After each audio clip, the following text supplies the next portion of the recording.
The schedule for Barangay and Sangguniang Kabataan or SK elections will be on November 2, 2026. With this, the Commission on Elections or COMELEC has released calendar of activities, timelines, and preparations for the upcoming elections.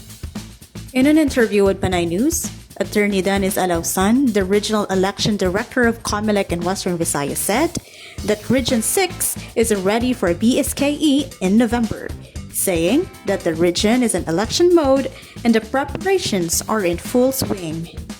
So far as COMELEC is concerned, I'm referring not only to Region 6 but of course to the entire country na COMELEC.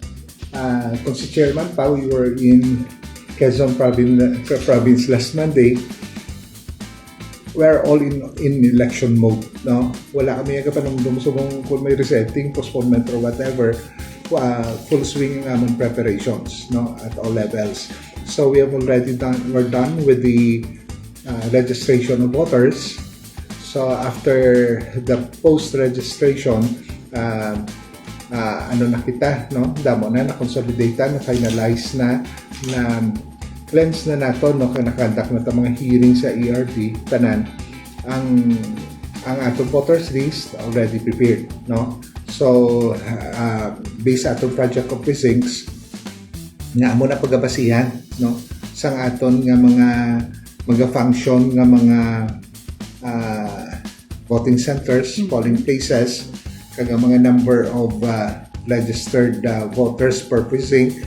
Kag of course with that project of precincts, babala naton kung pila ka teachers aton i-hire, pila ka bilog teachers aton i-train, and of course with that we have the total number of registered voters. We should know how many ballots will be printing. So natapos na naton dira nakita nga level.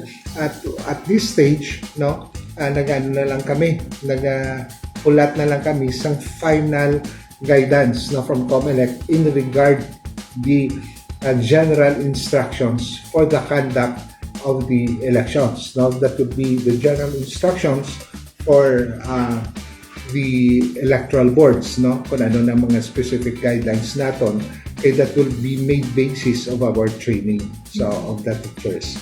So we're waiting for that now, and of course without you asking for it, unlike the national and local elections,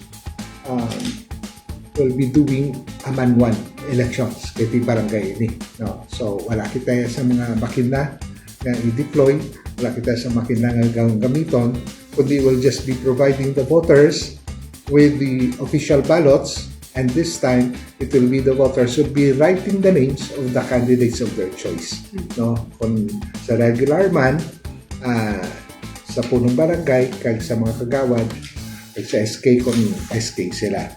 And it's good to note, no? It's good to note nga ang aton barangay elections, ang makaboto 18 years old and above. Okay. Ang aton SK, ang makaboto 15 years old to 30. Okay, 15 years old to 30. Kag ang makapadalagan sa SK are only 18 to 24. Okay, amo na siya. Meaning, ang tanan nga SK with ages 18 to 30, duwa ila balota. So magaan sila balota para sa regular, para sa barangay, sa punong barangay and barangay kagawad, kag may balota man sila para sa SK. And that is for 18 to 30. Well, sa aton gid mga voters, no, we're happy nga nakita naton ang aton nga sa registration naton period nga kanamigid sa kanamigid bali sang response, no, kanamigid sang response sa aton mga botante, no, damo ang pa-register, especially sa youth, no. How we wish, no, nga they will not end up sa registration.